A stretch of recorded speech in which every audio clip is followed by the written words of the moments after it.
Moving on to our next story now, China and Iran have urged the Taliban to end discriminatory measures against women. The call came in a joint statement issued at the end of a China-Iran high-level meet. Iranian President Ebrahim Raisi was in Beijing this week. During the visit, the two sides affirmed close economic and political ties. They also reiterated their rejection of Western standards of human rights and democracy. The two sides also called on the Afghan rulers to form an inclusive government, one in which all ethnic groups and political groups actually participate. They also called on the Taliban to cancel all discriminatory measures against women, ethnic minorities and other religions. Taliban took over Kabul in August of 2021. Ever since, it has cracked down on women's rights and freedoms. In recent months, the Taliban has banned women and girls from universities and schools after the 6th grade. It has also limited employment opportunities for women, apart from forcing out women from other prominent positions in the public space. The call for women's rights is notable, coming from Iran and China. In the next 1 minute, we will tell you why so. Now, starting with Iran. When the West Asian country was calling for women's rights in Afghanistan, this was happening in Tehran and other Iranian cities.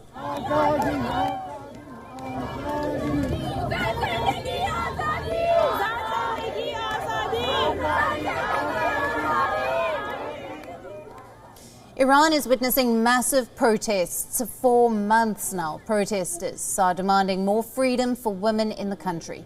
The unrest was triggered after the death of 22-year-old Mahsa Amini in September of 2022.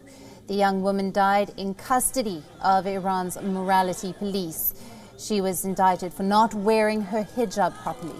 Ever since, calls for women, life, freedom have echoed almost daily in Iran. Tehran's hardline regime has executed at least 4 men since the demonstrations began. Now coming to China, the Chinese Communist Party urging Afghanistan to form an all-inclusive government doesn't bode well. After all, China has itself been accused of discriminatory treatment of Uyghur Muslims in Xinjiang. China has also been criticized for low women participation in higher ranks of the government.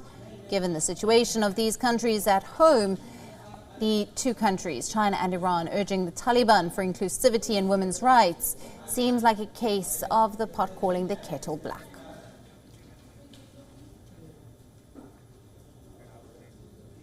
Now, for more on this, we're being joined by Lynn O'Donnell, who is an author and a journalist. Thank you for being with us, Lynn. Now, China and Iran have urged the Taliban to end discriminatory measures against women.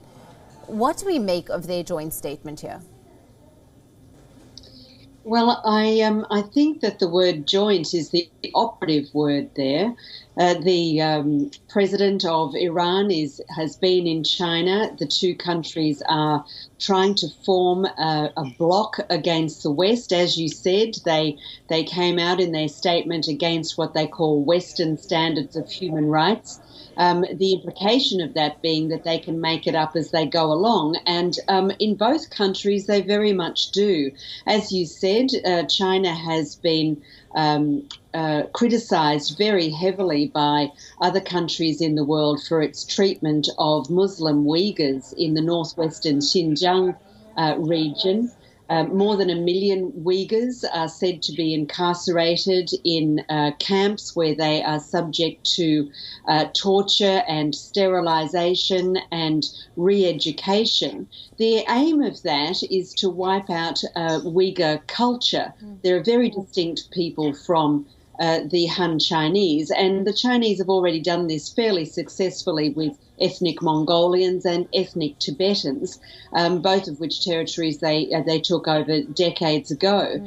And in Iran, as you said, there have been mass demonstrations against the regime for 5 months now, and they're aimed at making sure that women know their place, and that place is being told what to wear. And even today, we saw a woman walk out of she was denied entry into a technological engineering organization because she refused to wear the hijab. There's some very, very brave demonstrations and protests going on in Iran against what is effectively a misogynistic regime. Absolutely, Lynn. And The two sides also calling on Afghan rulers to form an inclusive government. You have touched on it. Is this not a matter of the pot calling the kettle black? Well, it's a little bit more than that. You know, the Chinese have had a relationship with the Taliban that goes back decades. And even before the Republic fell on August the 15th in 2021, the Chinese Communist Party feted the leadership of the Taliban with red carpet treatment on a visit to Beijing. I think that was in June or July, a couple of months before the fall of the Republic and the return of the Taliban to power. The Iranians are very much interested in the Shia population, but also they have a very powerful military, and much of the military is involved in what we would call illicit businesses, including drugs trade. Now, there seems to be some sort of a division coming between factions of the Taliban coming to the surface in Afghanistan, and the faction that is around the supreme leader, so-called Hibatullah Akhundzada, is very much aligned with Iran.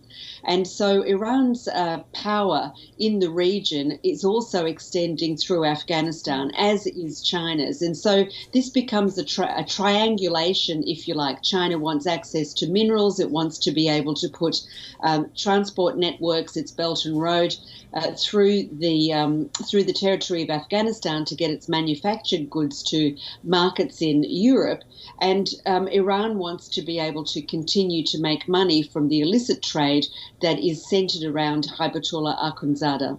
It's a very complex situation. Absolutely. Lynn, thank you very much for your valued insights and analysis there. Thank you for having me. WION, now available in your country. Download the app now. Get all the news on the move.